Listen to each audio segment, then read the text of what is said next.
Аз се намирам в ето този хотел. Днеска малко духа, но ще ходим на разходка.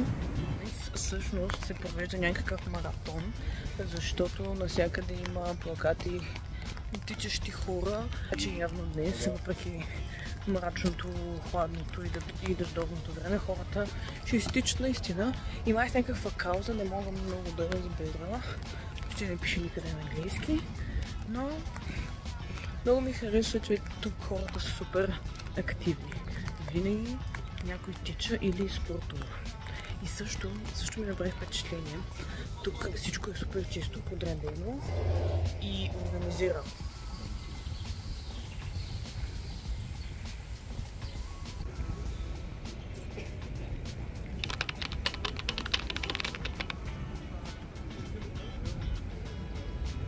Казах втора сватба на втори ден. Значи скоро я ще имам сватба. Това е явно знак.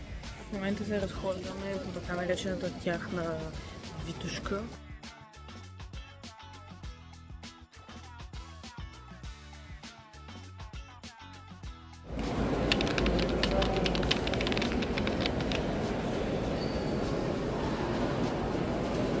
Казахме и още от вратата е много красиво. Сега ще ви покажа.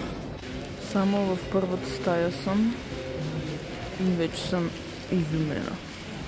Буквално е уникално красиво.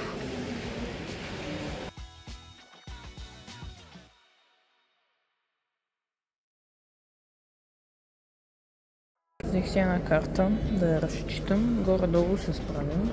Качваме се на втория етаж. Да видим какво има там.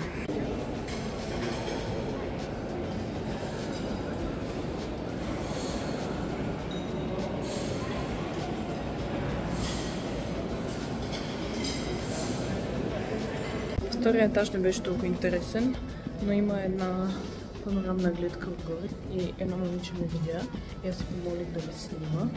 Снимките станаха хубави. Тя даже си беше взела професионална камера и нейната приятелка я снима от долния етаж нагоре. Я видях като уоу. Ама мен ми направим 2-3 снимки и сега слизам най-долу. Трябва да видя по картата. Но този етаж не беше толкова интересен, имаше монети по него. Аз предпочитам картини да гледам, а не толкова монети. Но поне хубавия ми аутфит, който облякох, не отиде по дяволите.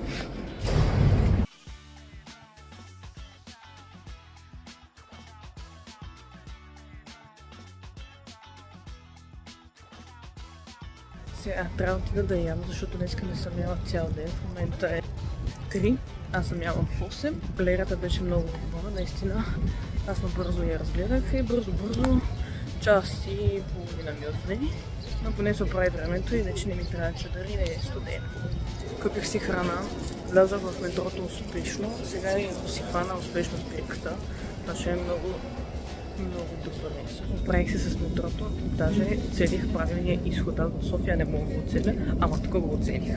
Ето ме, цяла съм, нося храна, прибрах се успешно, нямам търпение да си хапна и да полежа доста време. Днес си мислех, че малко не ми хареса как се развива програмата. Вижте колко са големи картофите, колкото главата са. Малко не ми харесва цялата програма, защото имаме по половин ден с екскурзоводката и после сме сами. От една страна е окей, обаче от друга ти си като аз съм в нов град с супер много неща за виждане. Те казват, имате свободно време, може да правите каквото искате. Ми даде, ама примерно аз вече изнемощях. Значи ние сме тръгнали днеска в 8:30, 9 през 20, нещо е такова. Минахме през съкровищницата. Аз не отидох на двама се разхождах, което пак е час и половина. След това минахме, може би, двучасова разходка. Значи час и половина със сигурност беше, двучасова не знам. На всичкото отгоре ни валя порой през цялото време, просто Почвам да си мисля, че една идея е по-добре да пътуваш сам. Първо, защото си организираш сам деня, не трябва да ставаш толкова рано или трябва да ставаш рано, за да посетиш много неща, но не трябва да си на някакъв график, който ако не успеем, няма как да влезем. Но сега ще се насладя на картофките и на сандвича. Ще си гледам YouTube и ще си почивам. Здравейте! Днес започваме влога направо от центъра. Намирам се пред ето това. Това е катедралата. Така, имаме още свободно време. С групата трябва да чакаме в 1:30. Аз спах днеска бая. Излязох много по-късно, към 12 излязох. Сега е 12, 15 и 20 и ще отида да видя църквата зад мен. Е там, с зеления купол. Ще отидем да я видим нея. След това отиваме пред операта и там ще се чакаме с всички останали.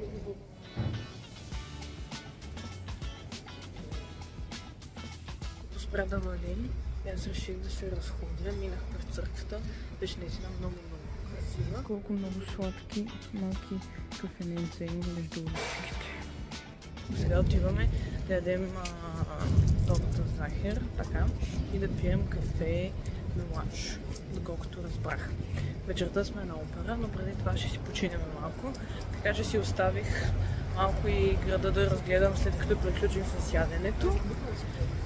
А сега ще чакам групата и ще търся къде да ходя след това.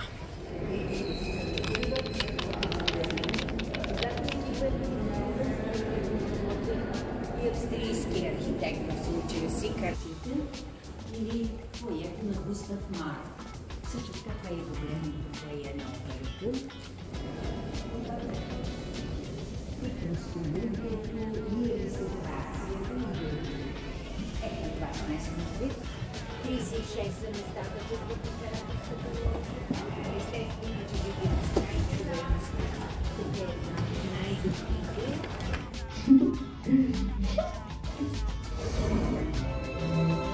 Елизабет, Амали, Евгения. Да, почнах да си говоря с едно семейство. Отидохме да гледаме историята на Сиси на VR и беше доста интересно. Сега обаче аз искам да вляза в катедралата Свети Стефан.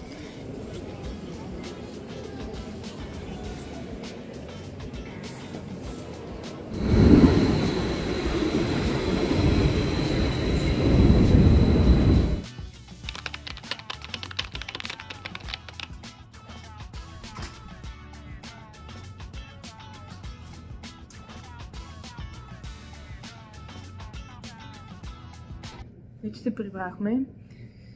Косата ми е навсякъде заради този дъжд. Einstein Vibes малко. Сега, в момента часът е 5. В 7:30 трябва да сме долу в фоайето. Ами си бях взела по принципи рокля. Само че навън времето е ужасно. Цял ден вали, утре отново ще вали, супер студено е. Аз съм с тениска, тази блуза и свичър, тъй като нямам яки, защото защо да ми трябва яки? Добре, че си взех дънки, тъй като до нас има Lidl. Минах набързо да си взема нудли, пръчки, много грозде и някакъв чай.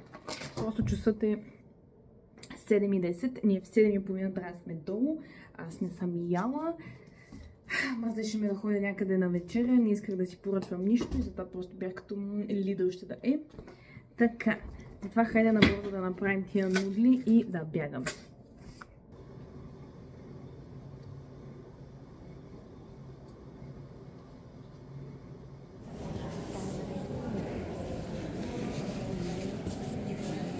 Добро утро!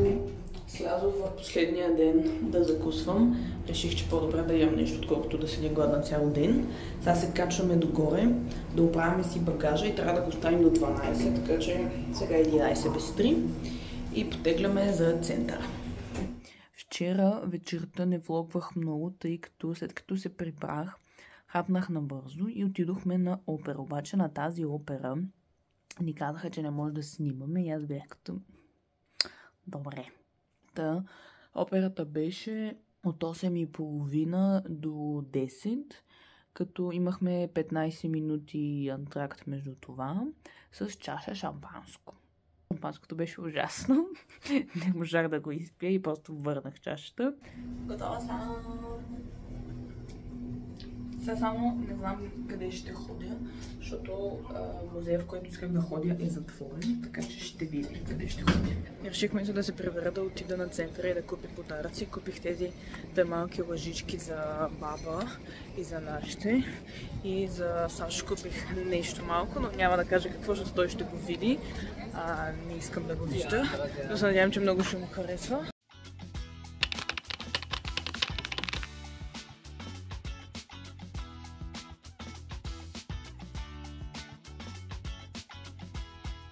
Обратно вече сме вкъщи и ме чакат Сашо и Божидар, няма търпение. Успешно вече си взехме куфара. Чакам сега и тук е толкова по-различно, времето е толкова по-хубаво. Искам да ви благодаря, че сте гледали този клип, да го харесате и да коментирате къде другаде да отида. За сега ми предполагам, че ще отида в Италия. Ходим и се отново в Париж, ще видим дали пак ще отида в Париж. Може и да отида на Бали, кой не знае. Но може да коментирате, да го харесате и до нови срещи!